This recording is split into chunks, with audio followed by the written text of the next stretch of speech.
On Christmas Eve 1998, three teenage girls walked into Denver International Airport to catch a flight home for the holidays.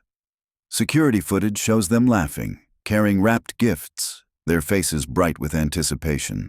They checked in at the gate, passed through security, and were never seen again. No bodies were ever found. No ransom was ever demanded. For 26 years, their families have lived with an impossible question. How do three people vanish from inside an airport? But when a demolition crew begins tearing down the old terminal in 2024, they discover something hidden in the walls. Something that suggests the girls never left the building at all. If you're fascinated by unsolved mysteries and true crime stories that defy explanation, subscribe to stay with us as we uncover the truth behind the Christmas Vanishing. The snow fell thick and heavy over Denver on December 24, 1998, coating the streets in white and turning the city into a winter postcard. Inside the sprawling expanse of Denver International Airport, travelers hurried through the terminals, their arms full of shopping bags and suitcases, their minds focused on reunions and celebrations waiting at journey's end. Three girls stood together near Gate B27, their breath forming small clouds in the perpetually air-conditioned concourse. Sarah Chen, 17, clutched a carry-on bag decorated with travel stickers. Beside her, Amanda Morrison, also 17, adjusted the Santa hat perched on her dark curls, while 16-year-old Kelly Brennan examined her boarding pass for the third time, her nervousness about flying evident in the way her hands trembled slightly. They were heading home to Seattle after spending a semester at a private boarding school in Colorado Springs. The flight was scheduled to depart at 6:15 p.m., arriving in Seattle just after 8, in plenty of time for Christmas morning with their families. "I can't wait to see my mom's face when she opens her present," Sarah said, patting her bag where a carefully wrapped jewelry box was nestled among her clothes. "I saved for 3 months to buy it."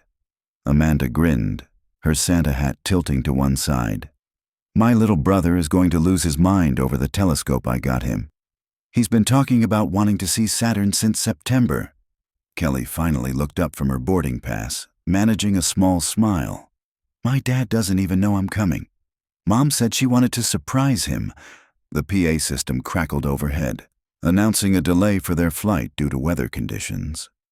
Groans echoed through the waiting area as travelers checked their watches and pulled out cell phones, the bulky models that were standard in 1998, before smartphones would transform how people waited. "Another hour," Amanda sighed, reading the departure board. "What should we do?" Sarah spotted a coffee shop across the concourse. "Let's get hot chocolate, my treat." They gathered their bags and walked together through the terminal, three girls in a sea of holiday travelers, unremarkable and unmemorable, except to those who loved them. Security cameras captured them entering the coffee shop at 5:47 p.m. The footage shows them ordering, laughing at something the barista said, finding seats near the window where they could watch the snow fall on the tarmac. At 6:03 p.m., the cameras show them leaving the coffee shop, their cups in hand, walking back toward their gate. They pass a bank of payphones, a newsstand decorated with tinsel and mechanical Santas, a janitor mopping the floor near the restrooms. At 6:07 p.m., they round a corner near Gate B24, just 3 gates away from where their flight would eventually board. And then, nothing. The cameras lose them in a brief gap in coverage, a blind spot that airport security would later identify as a known issue in that section of the terminal. When the next camera picks up the view of the corridor they should have walked through, the girls are simply gone. Their flight eventually departed at 7:45 p.m., delayed but airborne, carrying passengers to Seattle for Christmas. 3 seats in row 23 remained empty. 3 families waited at SeaTac Airport, watching travelers stream past, their smiles fading as the crowd thinned, and their daughters never appeared. By midnight, when the girls still hadn't made contact, their parents called the authorities. By morning, when the magnitude of the impossibility became clear, the FBI arrived. 3 girls had vanished from inside one of the most surveilled buildings in America, and no one had any idea how. Detective Rachel Torres stood in the December cold, watching the excavators tear into the old terminal wing of Denver International Airport. After 26 years in law enforcement, she thought she'd seen every variation of human tragedy and criminal ingenuity. But this case had always haunted her differently than the others. She'd been a rookie patrol officer when Sarah Chen, Amanda Morrison, and Kelly Brennan disappeared. She remembered the chaos of those first days, the frantic searches, the growing certainty that something terrible had happened in a place where terrible things weren't supposed to be possible. Now, at 51, she was the lead detective on cold cases for Denver PD, and she'd pulled the Christmas Vanishing file more times than she could count over the years, always hoping some new technology or fresh perspective might crack it open. The demolition of Terminal B's oldest wing had been planned for months. The airport was modernizing, tearing down structures that dated back to its opening in 1995 to make way for expanded gates and updated facilities. Rachel had insisted on being present. Some instinct she couldn't name telling her that if answers existed, they might be buried in the bones of the building itself. Detective Torres? A young construction foreman approached, his face pale despite the cold. "You need to see this." Rachel followed him through the security perimeter, past the excavators and dump trucks, into a section of wall that had been partially demolished. The foreman pointed to an opening that had been hidden behind layers of drywall and insulation. "We found it about an hour ago," he said. "Protocol says we stop work and call you guys for anything unusual." Rachel peered into the opening. Behind the wall was a space that shouldn't exist according to any architectural plans. A narrow corridor, roughly 4 feet wide, extending back into darkness. The air that wafted out was stale and undisturbed, carrying the scent of old concrete and something else Rachel couldn't immediately identify. "Get me lights," she said, her pulse quickening. "And call my partner. Tell him to bring a full forensics team." Within 30 minutes, the area was flooded with portable lights and specialists. Rachel, now wearing protective gear and equipped with a flashlight, stepped into the hidden corridor. The walls were unfinished concrete, the floor covered in a fine layer of dust that showed no footprints except the ones she was making.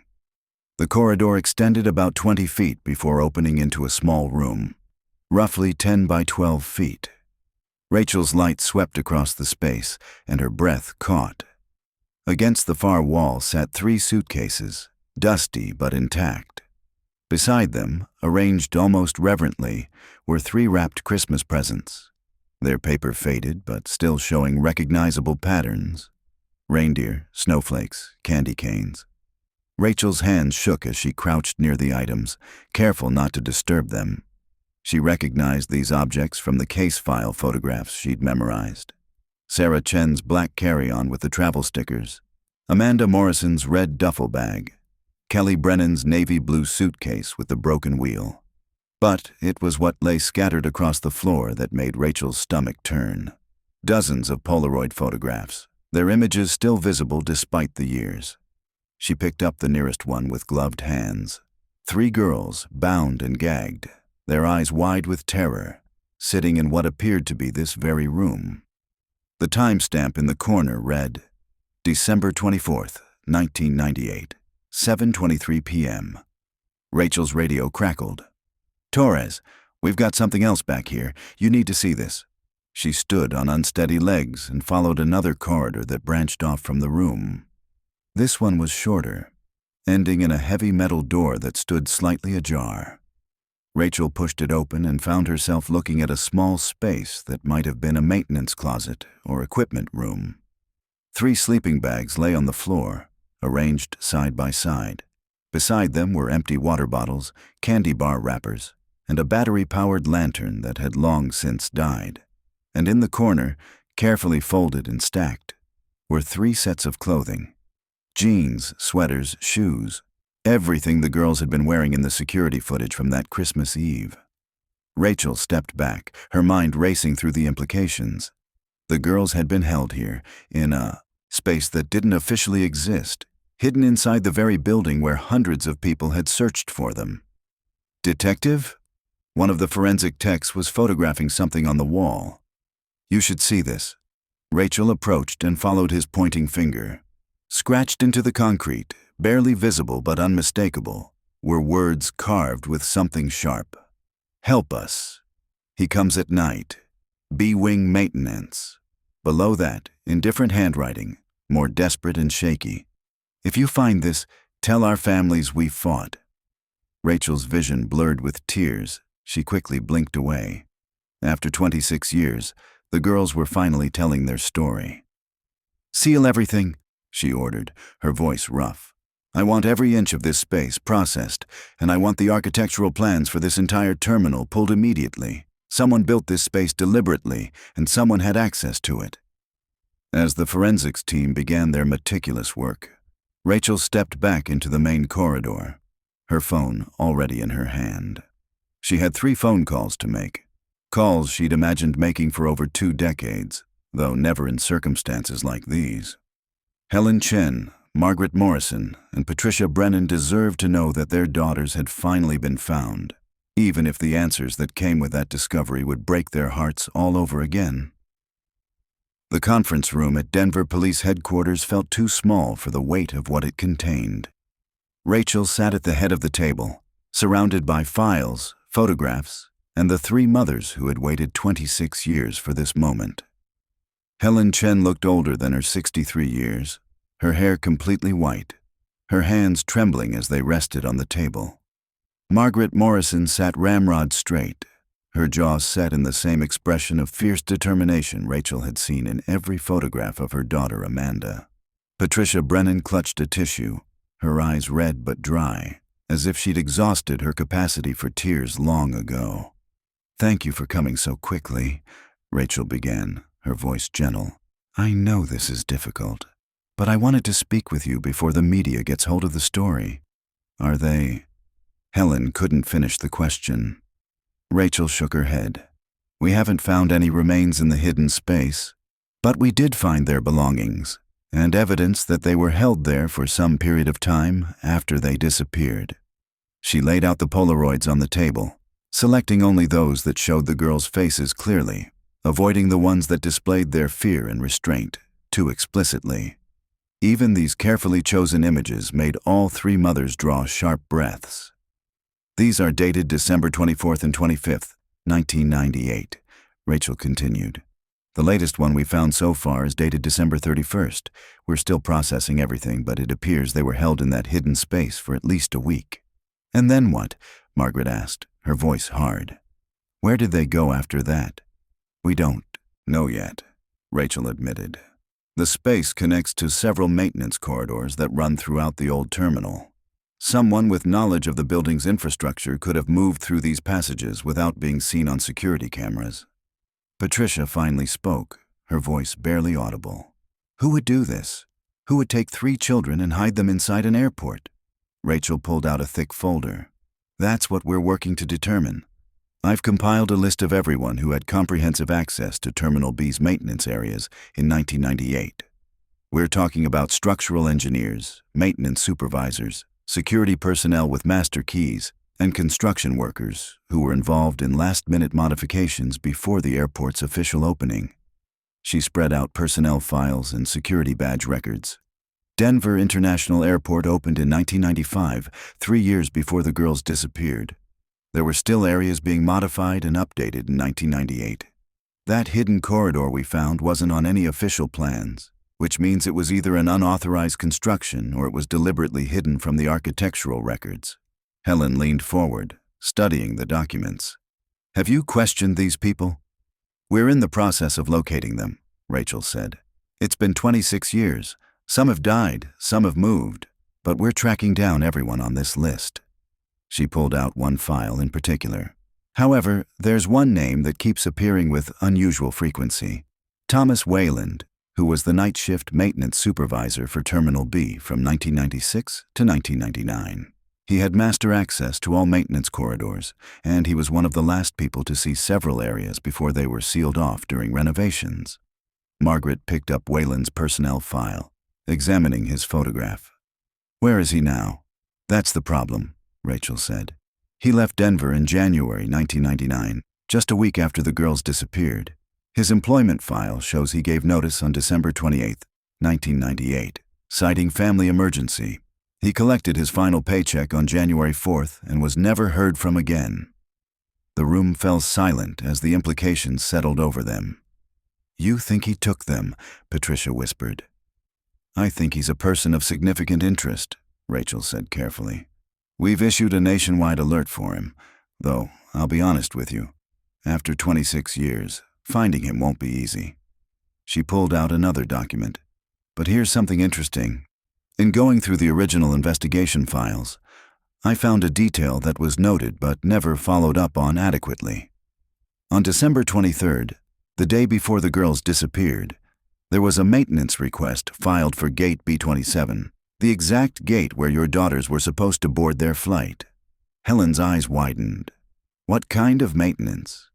"Electrical issues in the women's restroom near that gate," Rachel read from the report. "The request was filed by Thomas Wayland, and according to the work log, he spent several hours in that area on December 24th, including during the time window when the girls would have been waiting for their flight." She laid out a map of Terminal B, marked with the girls' last known positions based on security footage. "Look at this. The restroom where Wayland was working was directly between the coffee shop where the girls were last clearly seen and Gate B27 where they were headed. It's also adjacent to a maintenance access door that connects to the hidden corridor system." Margaret traced the route with her finger. "You think he approached them somehow? Lured them?" "The restroom was temporarily closed that evening due to the maintenance work," Rachel explained. "We found a notation in the security logs that an out-of-order sign was posted. But here's what doesn't make sense. The electrical issue was supposedly fixed by 5:30 p.m., but the sign remained up until after 7 p.m. Wayland logged out for the day at 7:15 p.m. "Right around when the last Polaroid was taken," Helen observed, her voice shaking. Rachel nodded. "We're developing a theory. We think Wayland may have created a situation that required the girls to use the maintenance corridor, perhaps told them there was an emergency, a shortcut to their gate because of weather delays, something that would make 3 young girls trust an airport employee in uniform." She pulled out the photographs of the messages scratched into the wall. Your daughters mentioned B-Wing maintenance in their message. That was Wayland's primary responsibility zone, and the phrase, "he comes at night." Wayland worked the night shift, 4 p.m. to midnight. Patricia covered her mouth with her hand. "They knew who he was. They were trying to tell us." "They were incredibly brave," Rachel said softly. "Every piece of evidence we're finding shows they fought. They documented what they could. They left messages. They did everything right. But it wasn't enough," Margaret said bitterly. "It might be now," Rachel countered. "These messages, these photographs, they're giving us a trail to follow. We know who we're looking for, and we know he made mistakes. People who commit crimes like this, they often can't help but leave traces. Wayland worked in that airport for 3 years. He had colleagues, friends, habits. Someone knew something, even if they didn't realize its significance at the time." Helen straightened in her chair, something hard and determined settling over her features. "What do you need from us?" "I need you to remember," Rachel said. "Did your daughters ever mention airport employees? Any adults who approached them at the terminal? Any detail, no matter how small, that seemed odd about that day?" The 3 mothers exchanged glances, then slowly began to speak, their memories of that terrible Christmas surfacing after years of trying to bury them. And as Rachel listened, taking notes, she felt the case beginning to shift from impossible mystery to solvable crime. Somewhere out there, Thomas Wayland existed, and Rachel was going to find him. Rachel sat across from Gerald Finch in the small visiting room of the Sunset Meadows Assisted Living Facility. At 78 years old, Finch was frail and relied on an oxygen tank that hissed softly beside his wheelchair, but his eyes were sharp and alert when Rachel mentioned Thomas Wayland's name. "I remember Tom," Finch said, his voice raspy. "We worked together for almost 3 years. I was day shift supervisor, he was nights. We'd overlap during shift changes." "What can you tell me about him?" Rachel asked, her notepad ready. Finch was quiet for a moment, his gnarled hands resting on the arms of his wheelchair. He was competent, quiet, kept to himself mostly. The other maintenance guys, we'd grab beers after work sometimes, talk about sports, families. Tom never joined us, always said he had things to take care of at home. Did he ever mention family, a wife, children? No wife, I'm certain of that. He lived alone in one of those efficiency apartments near the airport. I remember because he mentioned once that he liked being close to work, said he could walk there if his car broke down. Finch paused, his expression darkening. There was something off about him, though. Little things that didn't add up. Rachel leaned forward. What kind of things? He had this habit of volunteering for overtime, especially around the holidays. Christmas, New Year's, Thanksgiving. Times when the rest of us wanted to be home with family. Tom was always eager to work. Said he didn't celebrate holidays. Finch shifted in his wheelchair. And he had keys to everywhere. I mean, supervisors had master keys, sure, but Tom had copies made. I saw his key ring once, must have had 30 keys on it. When I asked why he needed so many, he said he liked to be prepared for any maintenance emergency. Did you ever see him in areas he shouldn't have been? Finch nodded slowly. A few times, yeah. I'd come in early or stay late to finish paperwork, and I'd see him in sections that weren't his responsibility. Once I found him in the old storage area near Terminal B's West Wing. Place had been closed off for months because of asbestos remediation. When I asked what he was doing there, he said he was checking for water leaks. But there were no work orders for that area. Rachel made notes. Do you remember when this was? Fall of 1998, maybe October or November. Not long before those girls went missing. Finch's eyes met Rachel's. When that happened, when I heard about it on the news, I thought about Tom. Called the tip line, actually, told them about seeing him in restricted areas. I don't think anyone ever followed up. Rachel felt a cold anger settle in her chest. Your call should have been in the case file. Should have been a lot of things in that investigation, Finch said bitterly. Airport management didn't want bad press. 3. Girls disappearing from inside the terminal was already a nightmare for them. They were more interested in proving it couldn't have happened inside the building than actually finding those kids. Tell me about the day Wayland quit. Finch's expression darkened further. I wasn't there when he turned in his notice. That would have been the night supervisor who took it. But I was there for his last day, January 4th. He came in during the day to collect his final check and turn in his badge and keys. I was in the office when he did it. How did he seem? Calm. Too calm. Like a man who'd made a decision and was at peace with it. Finch coughed, reaching for a cup of water. After a sip, he continued. He had a duffel bag with him, like he was leaving straight from there for somewhere else. I asked where he was headed, and he just smiled. First time I'd ever seen him smile, actually, and said he was going somewhere warm. Did he say where specifically? No, but I remember thinking it was strange because it was January in Colorado. Everyone wants somewhere warm in January, but the way he said it, it felt like more than just a vacation, like he was running towards something, or away from it.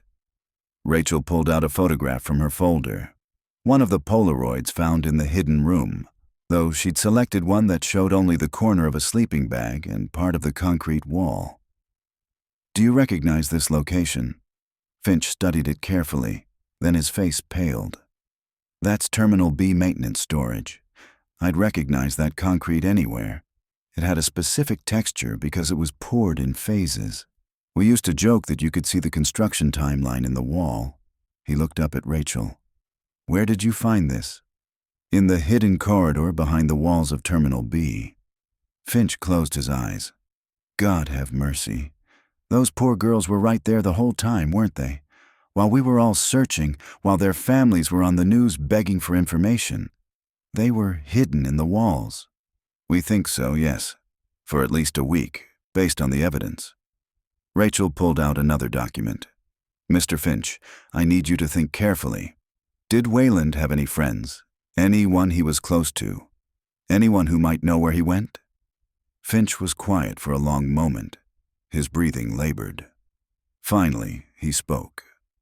There was one person, Marcus Webb. He was a security guard, worked the night shift same as Tom. I'd see them talking sometimes during rounds. They weren't exactly friends, but they had some kind of connection. Marcus was ex-military, kept to himself too. The two of them would sometimes eat lunch together in Tom's truck. Is Marcus Webb still in the area? Last I heard, he was working security at a warehouse complex in Commerce City. But that was years ago. I can't say for sure. Rachel stood, gathering her materials. Mr. Finch, you've been incredibly helpful. If you remember anything else, please call me. She handed him her card. Finch took it with shaking hands. Detective, that call I made back in 1998. Why didn't anyone follow up? If they had, could those girls have been saved? Rachel met his eyes, seeing the guilt that had been eating at him for 26 years. I don't know, but I promise you, I'm following up now, and I won't stop until I find out what happened to them. As she left the facility, Rachel called her partner. Run a full background on Marcus Webb, former security guard at DIA. I want current address, employment history, everything. And pull the original tip line records from 1998. Someone buried a lead, and I want to know who and why. The afternoon sun was beginning to fade as Rachel drove back to the station. Her phone rang, the forensics lab. Torres, she answered. Detective, we've finished processing the items from the hidden room. You need to hear this. The tech's voice was strained. We found DNA on several items, the sleeping bags, the clothing. We ran it through CODIS. Rachel's pulse quickened. And? We got hits. 3 different DNA profiles, all female. We compared them to the samples the families provided back in 1998. Sarah, Amanda, and Kelly, Rachel said. Confirmed, but there's more. We found a 4th DNA profile, male, and it's in the system. Rachel pulled over to the side of the road. Who? Thomas Wayland. He was arrested in 2003 in Phoenix, Arizona for trespassing on school property. Charges were eventually dropped, but they took his DNA. Detective, his DNA is all over that room. On the sleeping bags, on the water bottles. We even found skin cells under the fingernails of one of the sweaters. Looks like one of the girls scratched him. Send me everything, Rachel ordered, and get me the arrest report from Phoenix. I want to know why he was on school property and why the charges were dropped. She sat in her car, watching traffic pass, her mind assembling the pieces. Wayland had taken the girls, held them in the hidden room, and then something had happened. The Polaroid stopped after December 31st. Had he moved them somewhere else? Had something gone wrong? And if he was alive in 2003, 5 years after the girls disappeared, where was he now? And where were Sarah, Amanda, and Kelly? Rachel's phone buzzed with a text from her partner. Found Marcus Webb. He's dead. Suicide in 2006, but there's something you should see in his file. Rachel closed her eyes, feeling the case shift again. Every answer brought new questions, and the clock had been running for 26 years. But she was closer now than anyone had ever been. She started her car and headed back to the station. Somewhere in the files, in the evidence, in the memories of those who'd known Thomas Wayland, there was a thread that would lead her to the truth. And Rachel Torres was going to follow it, no matter where it led. Marcus Webb's apartment had been sealed after his death in 2006, his belongings packed away by the state when no next of kin could be located. Rachel stood in the evidence storage facility, looking at the boxes that contained the remnants of his life. We kept it because the suicide was questioned initially. The storage clerk explained, pulling boxes off the shelf. Investigating officers thought there might be foul play, but the case was eventually ruled self-inflicted. No one ever claimed his stuff, so it just sat here.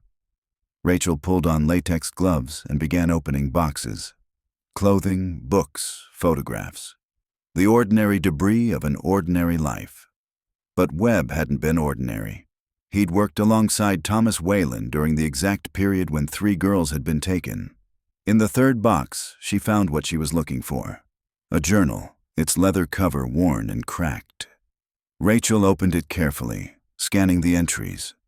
Webb's handwriting was precise, almost mechanical.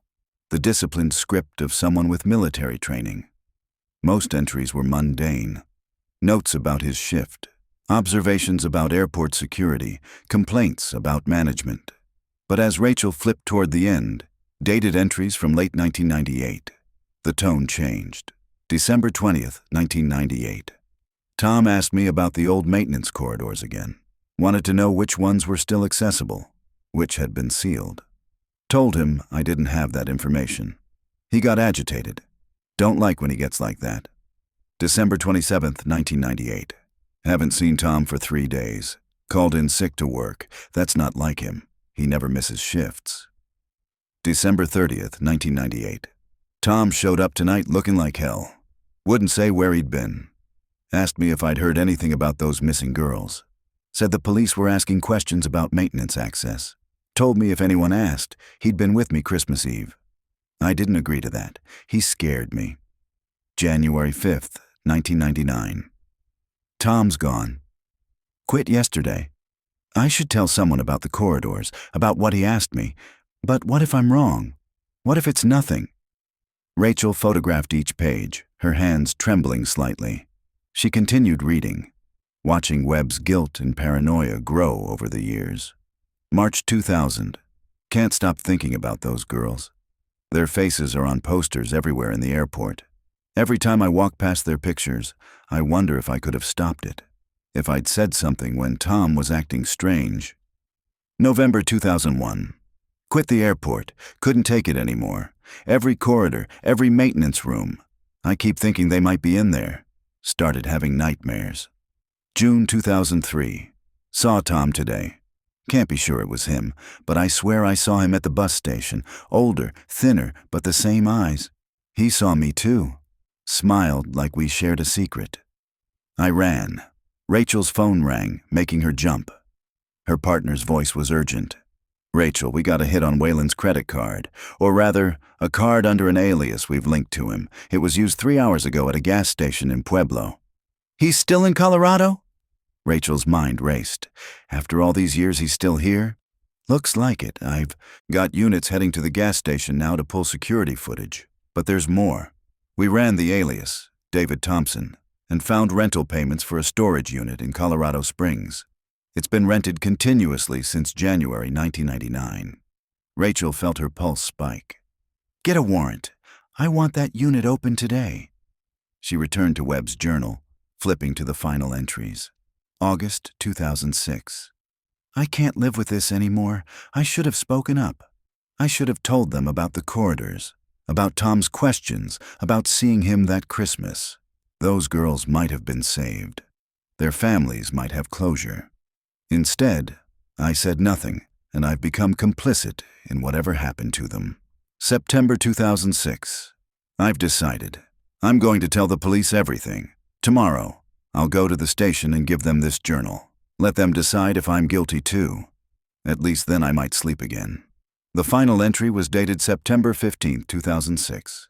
The day before Webb's body was found in his bathtub. Wrists slashed. A bottle of sleeping pills on the sink. But Rachel noticed something odd. The handwriting in this final entry was different from the others. Still precise, still mechanical, but the letters slanted at a slightly different angle. The pressure on the page was harder. She photographed the page and sent it to the forensics lab with a note. Need handwriting analysis. Compare this entry to the others. I don't think Webb wrote this. Her phone buzzed. A message from the team at the storage unit. Warrant approved. We're moving in. Rachel gathered the journal and headed for her car. Colorado Springs was 90 minutes south. She could be there before they opened the unit. As she drove, her mind kept returning to Webb's journal. If he'd been murdered, if that final entry was forged, it meant Wayland had been tying up loose ends. It meant he'd been in Colorado, watching, waiting, eliminating anyone who might expose him. And it meant he might still be doing it. The storage facility was a sprawling complex of identical beige buildings arranged in neat rows. Rachel arrived to find her partner and a team of officers already on scene, along with a locksmith working on Unit 247.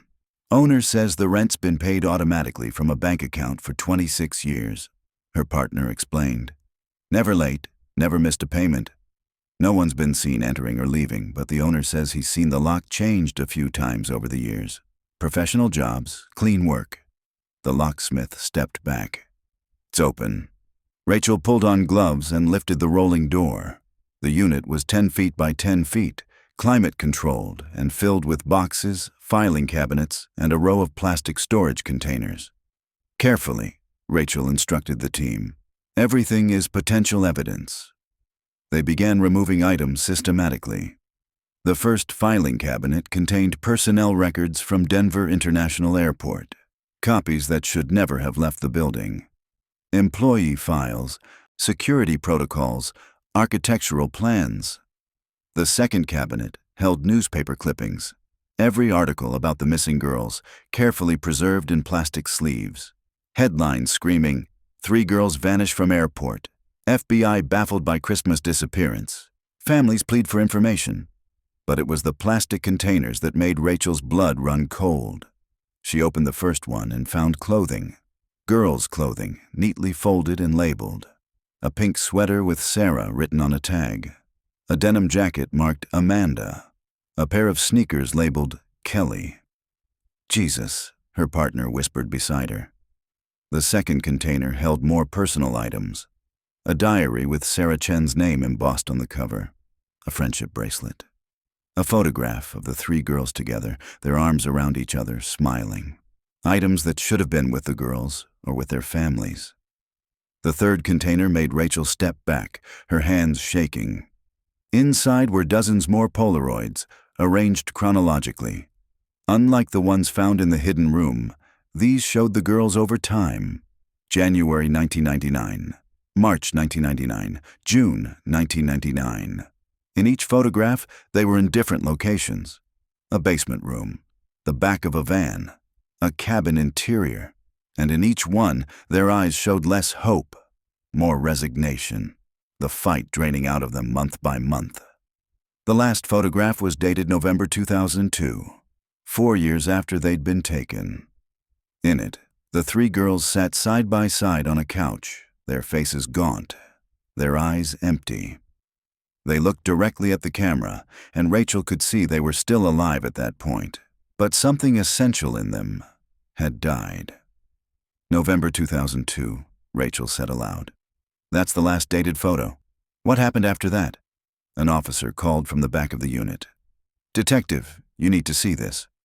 Rachel made her way past the boxes to where the officer stood beside a large trunk. Inside were 3 backpacks, each with a name embroidered on it. Sarah, Amanda, Kelly. "He kept them," Rachel said, her voice hollow. "He kept everything." She opened Sarah's backpack. Inside were books, a portable CD player, a stuffed animal, personal items that told the story of a 17-year-old girl's life, interrupted and ended. At the bottom of the trunk was a locked metal box. The locksmith made quick work of it, and when Rachel opened it, she found a USB drive and a handwritten letter. The letter was addressed, "To whom it may find this." Rachel read it aloud to her team. "If you're reading this, something has happened to me, or I finally decided to end this. For 26 years, I've kept these secrets, carried this weight. I took those girls because I could, because I had access, knowledge, and opportunity, because something in me is broken and always has been. I watched them for months before Christmas 1998, studied their patterns, their schedules. I knew when they'd be at the airport, knew their flight number, knew they'd be vulnerable in the chaos of holiday travel. I told them there was a gas leak, that they needed to evacuate through the maintenance corridor. They trusted me because I wore a uniform, because I had a badge. That's how easy it was. I kept them in the airport for 9 days. 9 days where the whole world was looking for them, and they were hidden in plain sight. Then I moved them to a more secure location. I won't say where. That secret dies with me. They were with me for 4 years. 4 years where I tried to convince myself this was something other than what it was, that I was protecting them somehow, that they needed me. In November 2002, I made a decision. I won't detail it here, but they're at peace now, in a place where no one will find them without me leading the way. And I won't lead anyone there, This storage unit is my insurance policy. If I die unexpectedly, if someone gets too close, these items will tell enough of the story. But not all of it. Never all of it. Some secrets should stay buried. The letter was signed T.W. Rachel looked at the USB drive in her hand. We need to see what's on this, now. The conference room at Denver PD had been converted into a command center. Multiple monitors displayed different angles of security footage, crime scene photographs, and maps of Colorado. Rachel stood at the head of the table, the USB drive's contents now uploaded and analyzed by the forensics team. Helen Chen, Margaret Morrison, and Patricia Brennan sat together on one side of the table. Rachel had called them in because they deserved to know what had been found, even though every discovery brought fresh pain. The USB drive contains video files, Rachel began, her voice careful.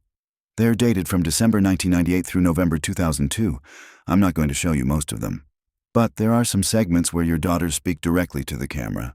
They knew Wayland was documenting them, and they used those moments to leave messages. She pulled up the first video file, dated January 15, 1999.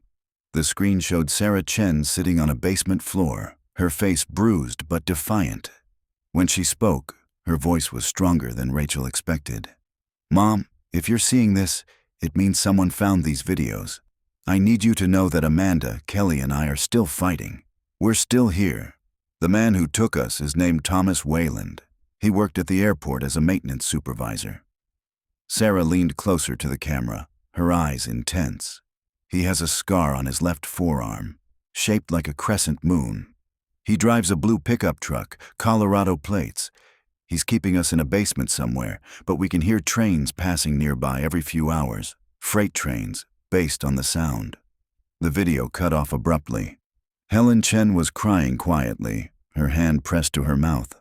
She was so brave. She was, Rachel agreed. They all were. Each video shows them providing details about their location, about Wayland, about anything that might help identify where they were being held. She pulled up another video. This one dated March 1999.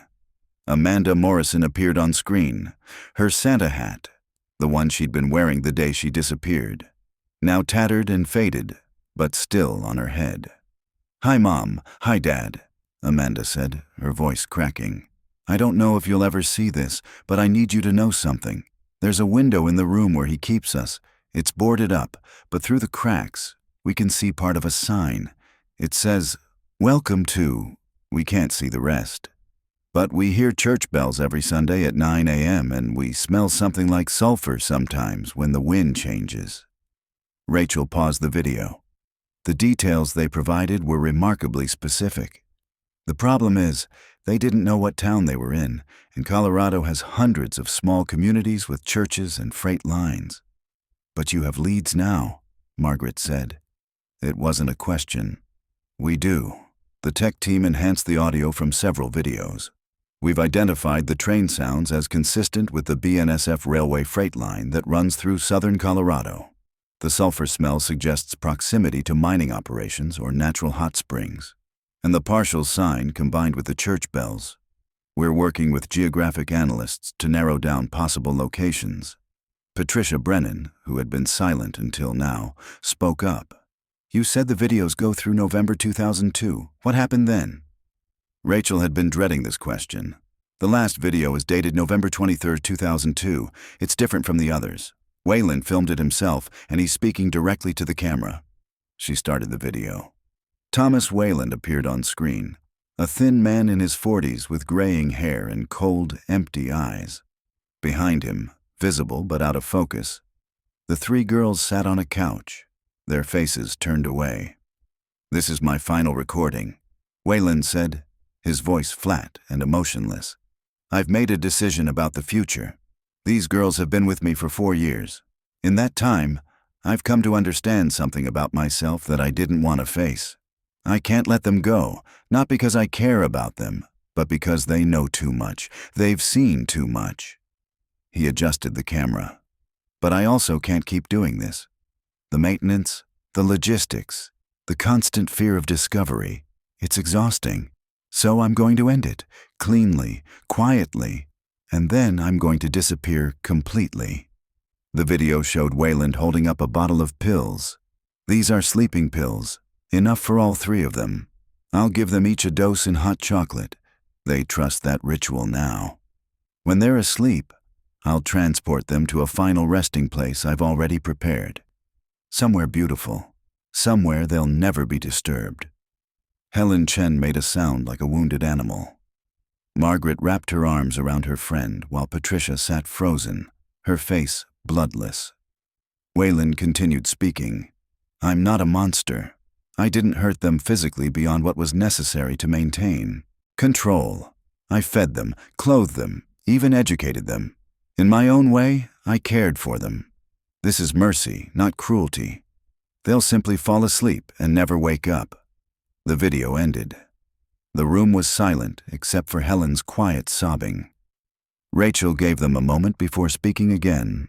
We've analyzed every frame of that video.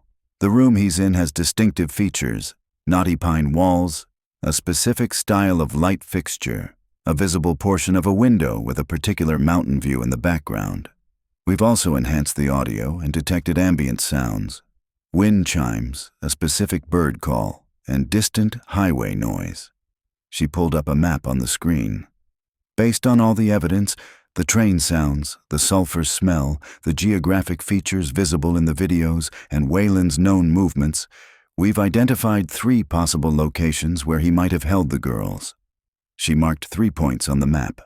All of them are within a 2-hour radius of Colorado Springs, all near the BNSF freight line, and all have seasonal populations that would make a lone occupant less noticeable. Her partner stood up. We've also been tracking Wayland's alias, David Thompson. The credit card usage in Pueblo 3 days ago was at a gas station. Security footage shows a man matching Wayland's age and description. But here's the interesting part. He was driving a van, and we can see camping equipment in the back. Camping equipment? Margaret asked. Or excavation equipment, Rachel said carefully. We think Wayland might be returning to the burial site, either to move the remains or to ensure they're still secure. The timing is significant. We're approaching the 26th anniversary of the girl's disappearance. That might have triggered something in him. Or he knows you're getting close, Patricia said, her voice steadier now. He knows you found the hidden room in the airport. He's covering his tracks. Rachel nodded. That's possible too. Either way, we have units watching all 3 locations. We've set up surveillance, brought in cadaver dogs, and coordinated with local law enforcement. If Wayland is at any of these sites, we'll find him. Helen looked up, her eyes red but fierce. And if you find him, will he tell you where they are? Where he put our daughters? I'll make sure he does, Rachel said. One way or another.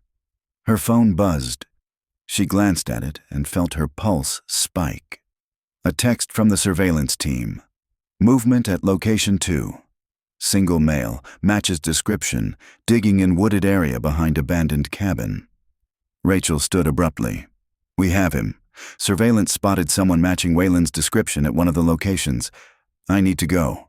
We're coming with you, Margaret said, already standing. I can't allow that. This is an active operation. Those are our daughters he buried, Helen said, her voice breaking. We've waited 26 years. We're coming. Rachel looked at the 3 mothers, seeing the same determination that had kept them searching for more than 2 decades. She made a decision that might cost her career. You'll stay in the command vehicle. You won't approach the scene until it's secured. Understood? All 3 women nodded. Rachel grabbed her jacket and radio. Let's go. All units converge on location 2. Subject is considered dangerous. Approach with caution. As they rushed from the building, Rachel felt the weight of 26 years pressing down on her. This case had haunted an entire city, destroyed families, and left questions that seemed impossible to answer. But now, in a wooded area outside a small town called Coaldale, those answers were waiting to be uncovered. Thomas Wayland had returned to the place where he'd buried his secrets, and Rachel Torres was going to make sure he finally faced them. The drive to Coaldale took 90 minutes, the fastest Rachel had ever made it. The three mothers rode in silence in the back of the command vehicle, each lost in their own thoughts, their own fears about what they were about to learn. As they approached the location, Rachel's radio crackled to life. "Subject is still on site. We have visual confirmation. It's definitely Wayland. He's digging near a grove of aspen trees approximately 50 yards behind the cabin. Appears to be alone."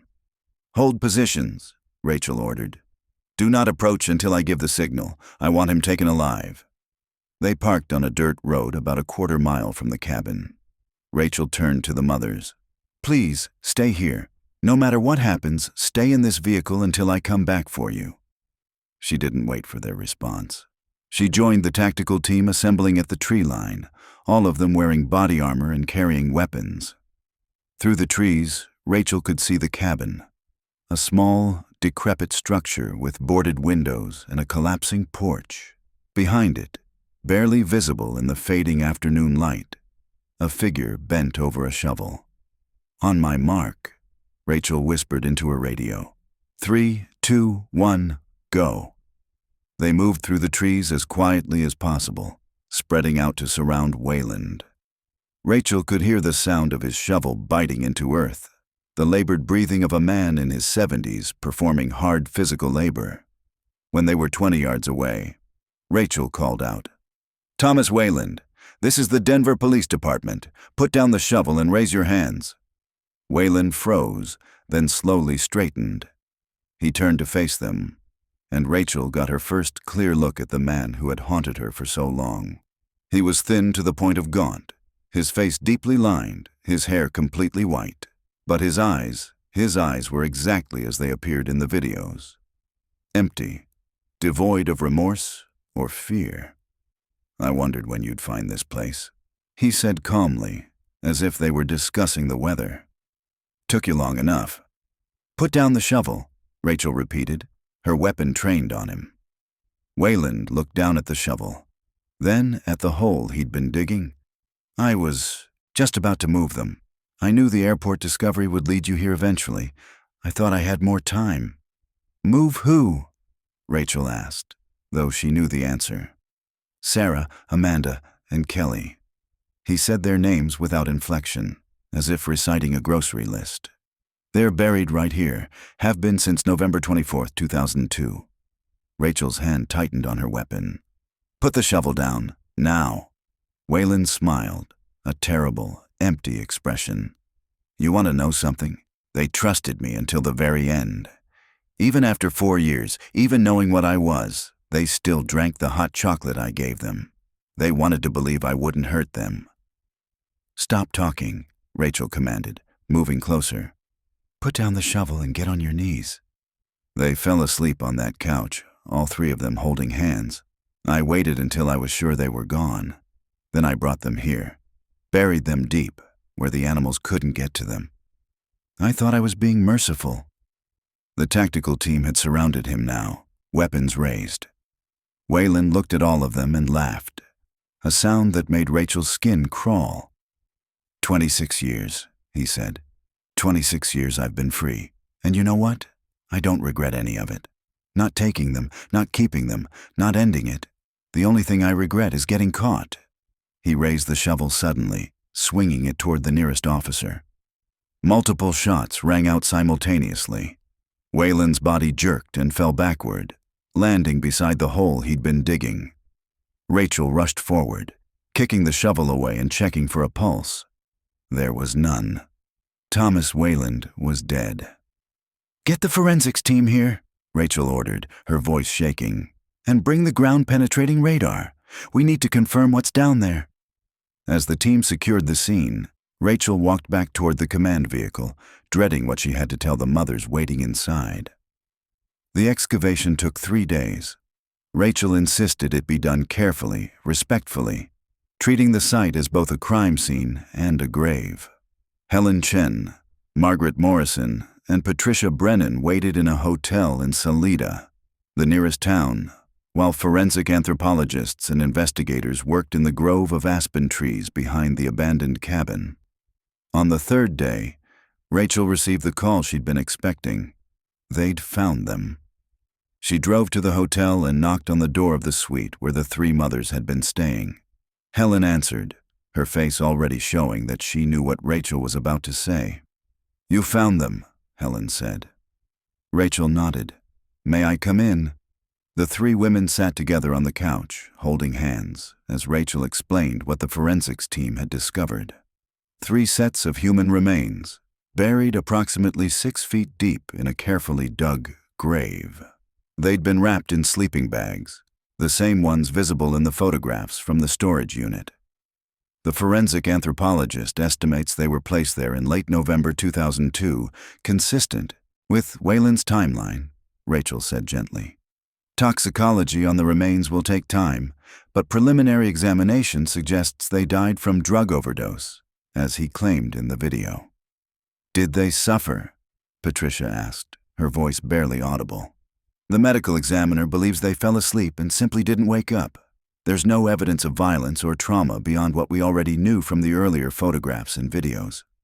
Rachel paused. "For whatever it's worth, I think Wayland was telling the truth about that part. He did give them sleeping pills and hot chocolate. He did wait until they were unconscious. That doesn't make him merciful," Margaret said bitterly. "It makes him a coward." "I agree," Rachel said. Helen leaned forward. "Can we see them? Can we say goodbye? The remains need to be properly examined and processed first. But yes, once that's complete, we'll arrange for proper funerals. Your daughters will finally come home." Over the next week, Rachel watched as the case she'd pursued for so long reached its conclusion. The forensic examination confirmed that the remains belonged to Sarah Chen, Amanda Morrison, and Kelly Brennan. Dental records provided definitive identification. Toxicology confirmed lethal doses of sedative medications in their systems. The storage unit contents, combined with the videos and physical evidence from the burial site, told a complete story.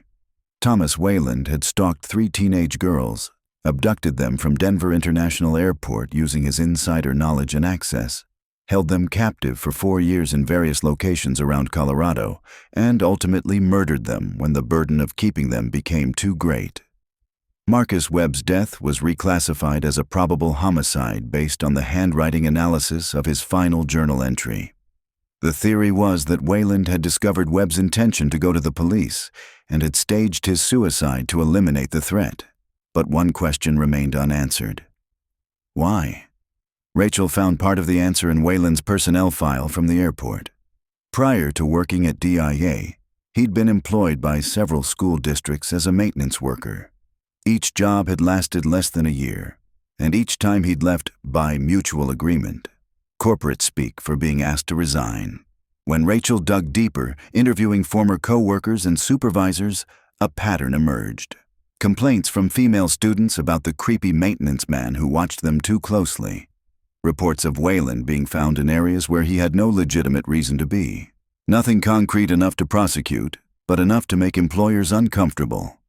Thomas Wayland had been a predator his entire adult life, moving from place to place, evading consequences through careful planning and institutional indifference. The girls at the airport had simply been his most elaborate crime, the culmination of decades of escalating behavior. On a cold morning in January, 26 years and 1 month after, they disappeared. Sarah Chen, Amanda Morrison, and Kelly Brennan were laid to rest in Seattle. Their families had wanted them buried together, in a plot overlooking Puget Sound where they could watch the ferries and remember the girls they'd been before that Christmas Eve. Rachel attended the funeral, standing at the back as hundreds of people paid their respects.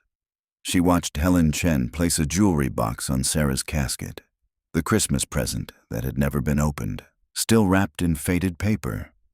Margaret Morrison tucked a telescope into Amanda's casket, the gift meant for her little brother now going with her into the ground. Patricia Brennan simply held Kelly's casket and wept. 26 years of grief, finally finding release. After the service, the 3 mothers approached Rachel together. "Thank you," Helen said, taking Rachel's hands. "For never giving up, for bringing our girls home. I wish I could have found them sooner," Rachel replied, her voice thick with emotion. "You found them when you were meant to," Patricia said.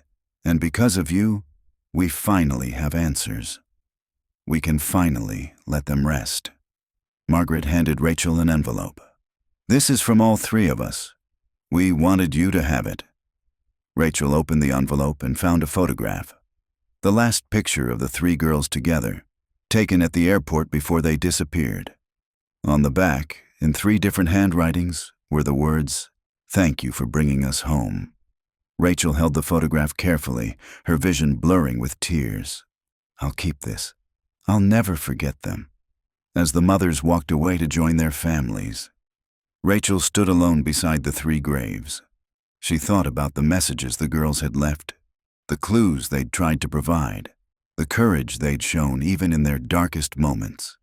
"You were so brave," she whispered. "All of you. I hope you're at peace now." The wind off Puget Sound carried her words away, rustling through the flowers that covered the graves. 3 girls who had been lost for 26 years were finally home, their story finally told. And somewhere in the wind, Rachel liked to think, they heard her. 5 months after the funeral, Rachel Torres stood in the remodeled Terminal B of Denver International Airport. The old wing had been completely demolished and rebuilt, all traces of the hidden corridors and secret spaces erased. In their place was a modern, open concourse with floor-to-ceiling windows and gleaming tile floors. But near Gate B27, where 3 girls had last been seen alive 26 years ago, the airport had installed a memorial. 3 bronze statues depicted Sarah Chen, Amanda Morrison, and Kelly Brennan as they'd been that Christmas Eve. Young, hopeful, their faces bright with the anticipation of going home. A plaque beneath the statues read, "In memory of Sarah Chen, Amanda Morrison, and Kelly Brennan. December 24th, 1998. 3 bright lights extinguished too soon. May their courage and resilience never be forgotten." Rachel stood before the memorial, remembering. The case had closed officially 3 months ago. Thomas Wayland was dead. The victims had been found and laid to rest, and the files were sealed. But for Rachel, it would never truly be over. She thought about all the cases still waiting in the cold case files, all the families still searching for answers, all the secrets still buried and waiting to be uncovered. The Christmas Vanishing had consumed a quarter-century of investigation, but it had also proven something important, that persistence mattered, that truth could be found, and that even after decades, justice could still be served. "Detective Torres."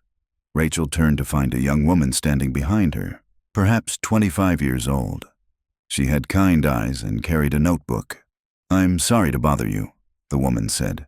"I'm a journalism student at CU Denver. I'm writing my thesis on the Christmas Vanishing case. I was hoping I might ask you a few questions." Rachel considered this. She'd turned down dozens of interview requests over the past months, not ready to discuss the case publicly. But something about this young woman reminded her of the girls, the same age they would have been if they'd lived. "What do you want to know?" Rachel asked. "The evidence you found, the videos, the messages the girls left. It's remarkable how much information they were able to provide despite being held captive. Do you think they knew their messages would eventually be found?" Rachel looked back at the statues. "I think they hoped. They refused to give up, refused to believe they'd be forgotten. Even in the worst circumstances imaginable, they kept fighting to be found. That's what I want people to remember about them. Not how they died, but how they fought to live." The student made notes. "And what about Thomas Wayland? Do you think he ever felt remorse?" "No," Rachel said simply. "Some people are broken in ways that can't be fixed. Wayland was a predator who saw other people as objects to be controlled and discarded. He didn't feel remorse because he didn't see his victims as fully human. That's what makes people like him so dangerous. How do we prevent cases like this from happening again?" Rachel considered the question carefully. "We pay attention. We take reports seriously, even when they seem minor. We don't let people fall through the cracks because it's inconvenient or expensive to investigate thoroughly. And we remember that evil often hides in plain sight, wearing a uniform, carrying credentials, looking like someone who belongs. She gestured to the memorial. These girls trusted an airport employee because he seemed legitimate. They followed him because he told them there was an emergency. They had no way of knowing he was planning to take them.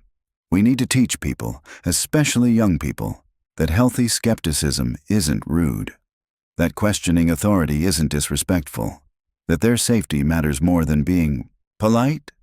The student wrote quickly, then looked up. "Thank you, Detective. This has been really helpful." As the young woman walked away, Rachel's phone buzzed. A text from Helen Chen. "The scholarship fund has raised $500,000. We're endowing full scholarships for 3 students every year.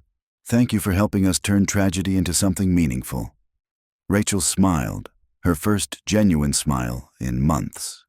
The Chen, Morrison, and Brennan families had established a scholarship fund in their daughters' names, providing financial assistance to students pursuing careers in criminal justice, forensic science, and victim advocacy. 3 girls who'd had their futures stolen were now ensuring other young people could build theirs. She took one last look at the memorial, then headed toward the exit. She had work to do. Somewhere in Denver, there were other cases waiting to be solved, other families waiting for answers, other victims who deserved to be found. Rachel Torres had spent 26 years searching for 3 missing girls. She'd given them her persistence, her dedication, and her refusal to give up. Now, it was time to find the others.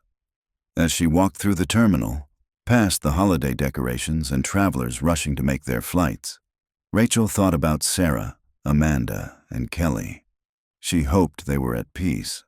She hoped they knew their story had been told. Their courage had been recognized, and their memory would endure. And she hoped that somewhere, somehow, they understood that they hadn't been forgotten. Not for a single day in 26 years, and not ever again.